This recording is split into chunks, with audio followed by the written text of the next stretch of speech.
Au cœur d'une ville-monde faite d'acier et de verre, une petite rue parfaitement londonienne. Ah, bienvenue! Nous sommes chez Peter Layton, l'un des plus illustres maîtres verriers du monde. Un lieu où le souffle du temps ne semble pas avoir de prise.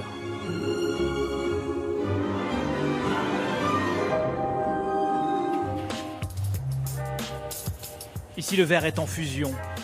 Il est coupé, caressé, affiné,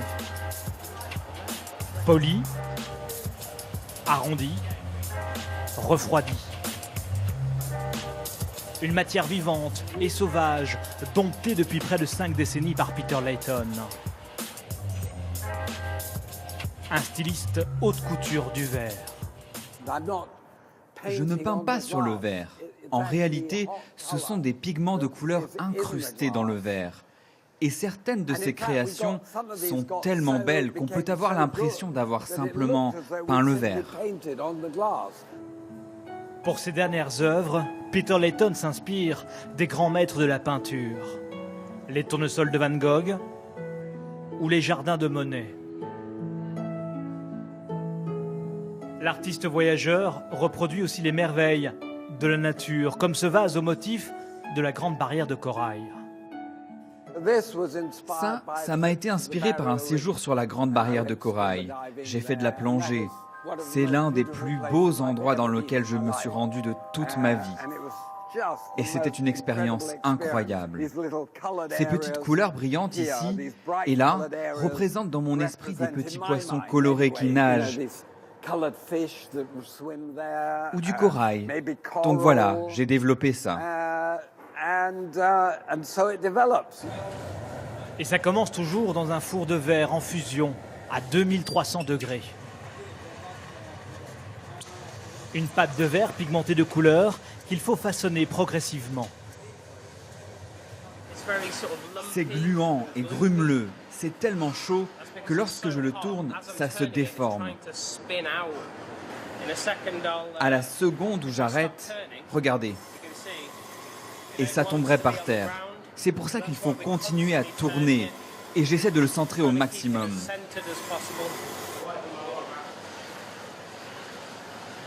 Ça se passe à l'instinct. Vous réagissez face aux matériaux plutôt que d'avoir un plan. Puis vient l'un des moments les plus critiques de la création. Vas-y, souffle. Doucement.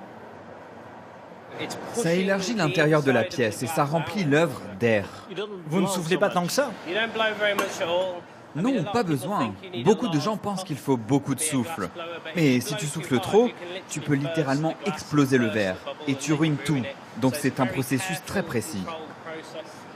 Tout se passe sous le contrôle et le regard curieux de Peter Layton. À 80 ans, l'homme a passé le flambeau. Elliot est mon souffleur. Il est l'extension de mes poumons, de mes bras, de mon esprit. Et ça ne vous manque pas de le faire vous-même? Non, j'ai tant de choses à faire. Déjà maintenir tout ceci. C'est ma raison d'être. Couver la nouvelle génération, c'est pourquoi je suis là.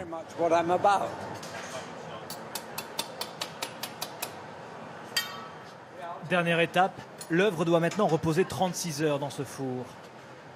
Une sorte de coffre-fort. Si elles se refroidissent juste de quelques degrés, elles commencent à se briser. Donc quand on ouvre la porte, il faut la refermer très vite pour préserver la chaleur.